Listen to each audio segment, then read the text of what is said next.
This episode is brought to you by the Madison Community Foundation. Even if you don't recognize that name, you will definitely recognize their impact. Through donations from people like you, Madison Community Foundation helped fund the creation of the Monona Terrace, the expansion of the Goodman Community Center, and the Madison Central Library. And their community impact grants support hundreds of local nonprofits. When planning your year-end giving, visit madisongives.org to donate. Start a donor-advised fund or leave a legacy with Madison Community Foundation. Kick off the holiday season early this year with the Wisconsin Chamber Orchestra's performance of Handel's Messiah. Written in just 24 days, don't miss your chance to experience the most performed classical piece of music worldwide. Make it your new favorite holiday tradition and join the WCO and the Festival Choir of Madison at Bethel Lutheran Church on November 22nd and 23rd at 7 p.m. Tickets are available at wcoconcerts.org/Messiah.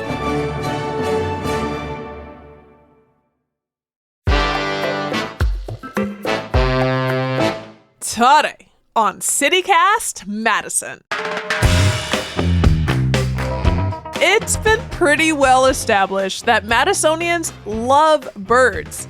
And one bird that we have in abundance around town, turkeys. As Thanksgiving's right around the corner, where many of us will enjoy a feast of, it makes you wonder, why are wild turkeys so dang happy and comfortable in our Madison urban landscape? Well, there's something to it. We're bringing back our conversation from around this time last year for Turkey Day, where we asked UW-Madison wildlife ecologist David Drake what gives with all these turkeys. It's Monday, November 18th. I'm Bianca Martin, and here's what Madison's talking about.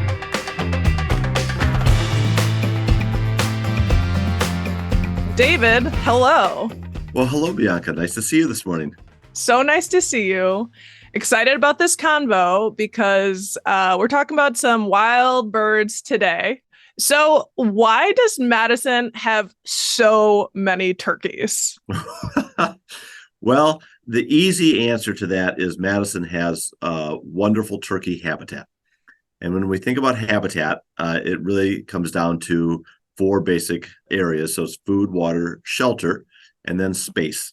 What we have here in Madison, turkeys tend to like areas that have pockets or components of forested area with adjacent open areas. And if you think about Madison, we have a lot of forested areas distributed through neighborhoods, city parks, places like that.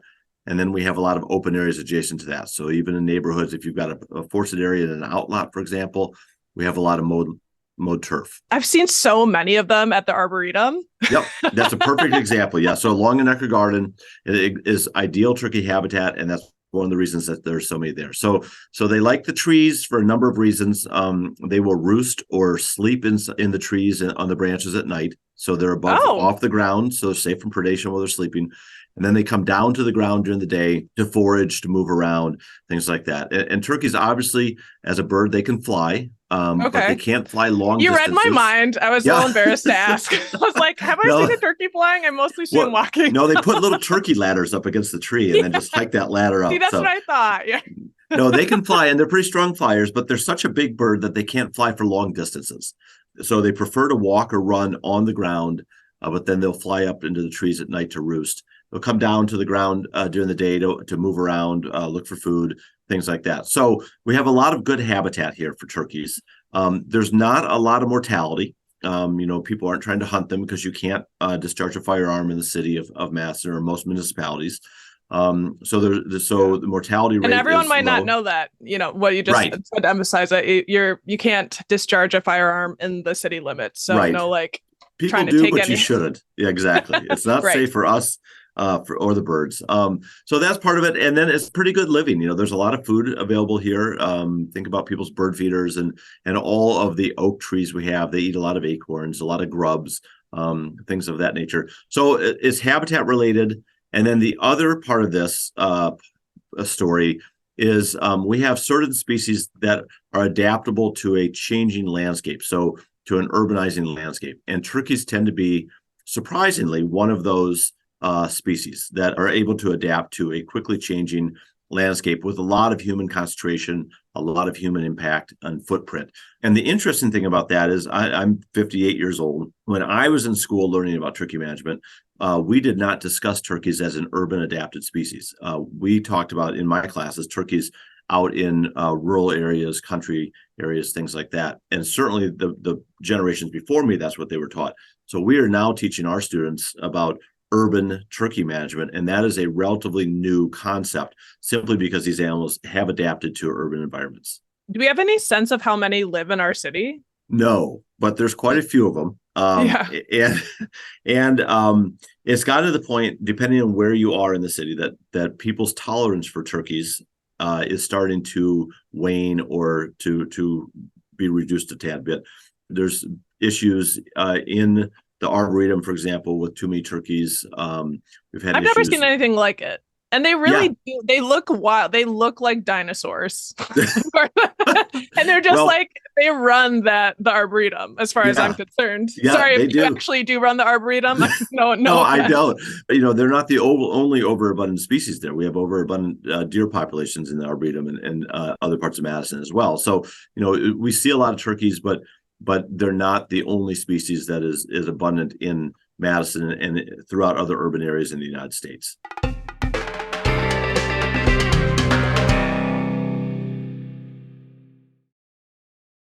This episode is brought to you by Iams Pet Food. When you choose Iams dry dog or cat food, you can see a difference in your pet with your own eyes. Healthy energy in 5 days, healthy digestion in 10 days, and healthy skin and coat in just 25 days. Satisfaction for you and them.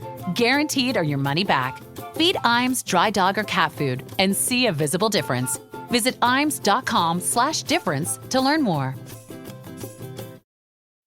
2 timelines, 1 impossible mystery. Life is Strange Double Exposure follows Max Caulfield as she shifts between 2 timelines to solve a supernatural murder mystery after finding her friend Safi dead in the snow. In this parallel timeline, Safi is still alive and still in danger. With her new power, can Max solve and prevent the same murder? Buy Life is Strange Double Exposure, available now on Xbox Series X and S, PlayStation 5, and PC. Rated M for mature. You talked about how they have adapted to be an urban space. Is that like a Madison thing because we do have so much forested areas, or is that pretty universal? In urban areas across the United States, we are seeing an increase in wildlife species in these urban areas. And typically those species that are in urban areas are more dense or more populous than their cousin or their cohort that would be in non-urban areas. And it's just simply because there's so much food available on the urban landscape that these animals can take advantage of the food sources. Typically, there's reduced mortality and some other factors that have allowed these species to really kind of blossom or increase in these urban areas. And that is not unique to Madison. It's universal across the United States and across the world to some extent. Okay, and so these turkeys aren't just eating acorns, they're also eating maybe food left out or around? Well, they're eating, think about all the trees around the Madison area. We've got a lot of hardwoods, so producing mass like acorns, walnuts, and different types of seeds off of the tree. So there's a lot of natural food sources. They will also eat a lot of invertebrates, so a lot of insects and grubs in the soil, things like that. So just think about all the amount of mowed turf that we have in Madison. And again, I know we're talking about Madison, but it is not unique to Madison.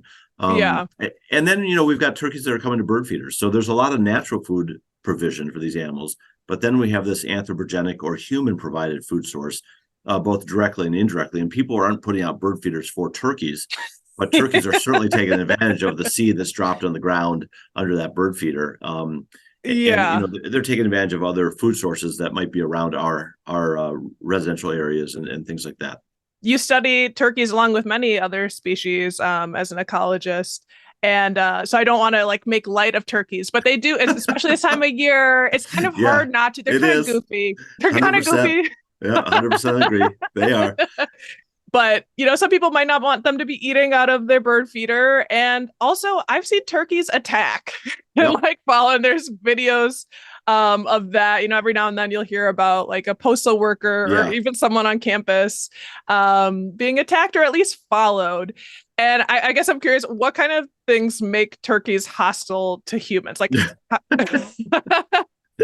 Well, yes, and they can be aggressive, and typically the aggressor is the male turkey or the tom. So that's the adult male, and Turkey Tom? Turkey tom, most or tom turkey, however you want to say it.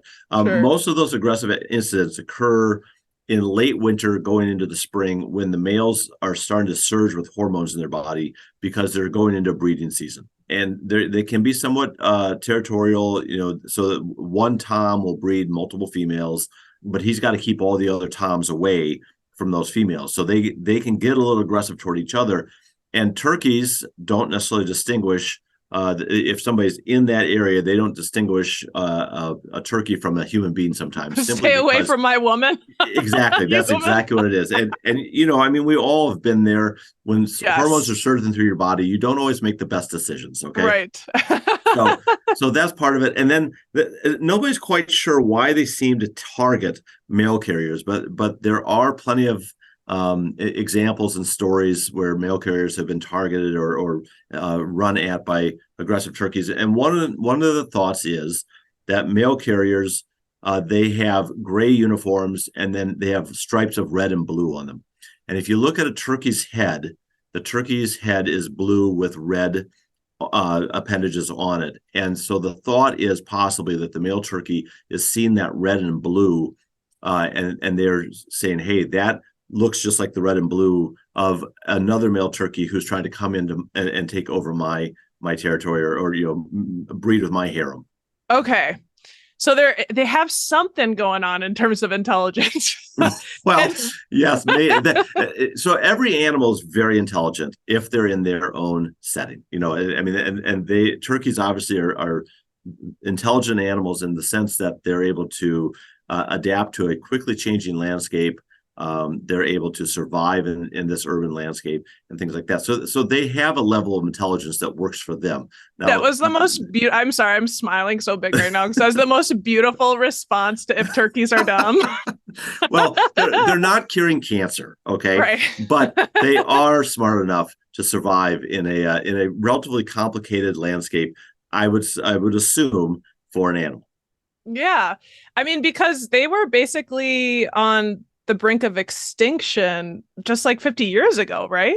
Yeah, they weren't extinct. Means that animal or that species is gone forever across the planet. So okay, they're endangered. Or the term that we would use is extirpation. So extirpation is that they're extinct from certain areas, but they're still present in other areas. But they might be blinking out in parts of their native territory or their historical range. And so, back in the early 1900s, mid 1900s, turkeys were starting to be on the decline. And again, a lot of that is due to habitat issues. So if you think about Wisconsin in the early 1900s, the entire area of Wisconsin was logged over. Right. So, we think about northern Wisconsin right now, northern third especially, as a forested area, which it is. And historically, that was the landscape. When the Native Americans were here before this land got colonized. But then in the 1900s, that entire state got logged. And so there weren't trees on the landscape. And trees, as we talked about, is an important component for turkeys for a number of reasons. Their bread and butter. Yeah. And so because of a habitat loss or modification, the turkey population started to decline. So, but then it's a really interesting history. Kind of these turkeys are kind of linked with us because then after it got logged over, and then people started farming those areas, even up in the northern parts of Wisconsin. And then in the Industrial Revolution came in, people abandoned the farmland, went to the cities because for jobs and a better way of living. And as the farmland became fallow, then trees started to regenerate on those farmlands. And then we started to have more available habitat for turkeys.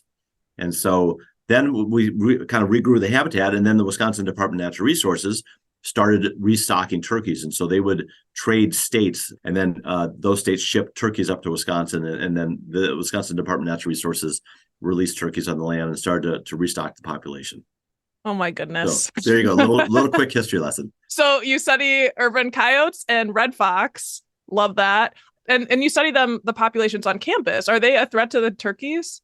They certainly will eat turkey eggs. So turkeys nest on the ground, and they will eat the eggs out of the nest, but so will a whole host of other species like raccoons and skunks and other things like that.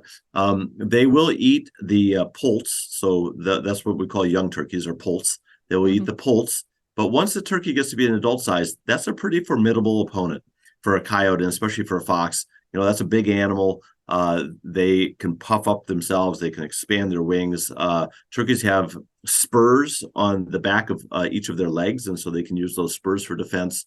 They can. I'm sorry, I'm ignorant right now. Can you even explain that one step further? The spurs. So they have a growth on the back of their leg that it literally is a spur. So think about a thorn on a tree or on a bush.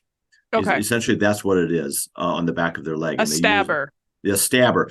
It's not as sharp as a rose thorn, but it's pointed enough that it can hurt you if you get hit by it. So they can use that, but then they run pretty quickly to get away from coyotes and red fox or other predators, and then they also will fly up into trees. And obviously, coyotes and red fox are not good climbers.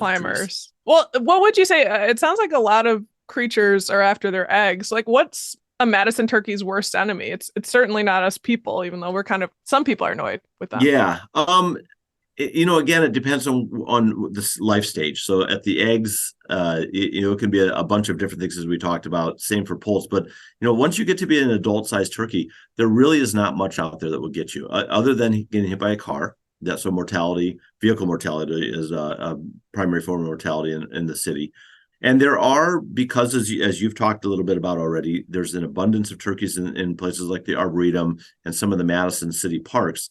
There have been efforts by a federal agency called the Wildlife Services, which is part of the U.S. Department of Agriculture, where they've gone in and they have lethally removed turkeys from certain areas simply because there's too many turkeys in those areas. And so not many people are aware of that because it's not a hidden secret necessarily, but the way that they conduct these management activities, they try to do it out of sight of humans, and certainly when humans aren't around, just for the safety of the birds and for the humans.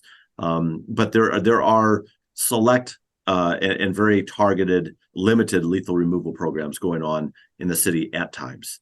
Do you have any last thoughts to leave us with in terms of changing ways we understand turkeys? I think that people generally like turkeys. I do get calls and emails, and people say something about, well, I've got too many turkeys in my backyard. I can't go feed the birds, or they're pecking at my glass windows in my house, or whatever the case is. But I think generally people like turkeys for the most part, and it's one of the birds that people recognize and can identify. It's not like a golden winged warbler, for example, that nobody's going to know what that is unless you're really into birding. Right. It's pretty distinctive. It's pretty distinctive. It's pretty cool, and I think it's pretty cool that people get a chance to see them, because until a couple decades ago, they weren't all that frequent in cities, and they weren't around people all that much, and so I think it enriches people's lives to see them and to have them around, and it's a pretty cool thing to see. Well, Professor Drake, thank you so much. It's been enlightening and very fun. Well, likewise, I enjoyed myself, and I really appreciate the invitation to come on your podcast. That's David Drake, UW-Madison wildlife ecologist.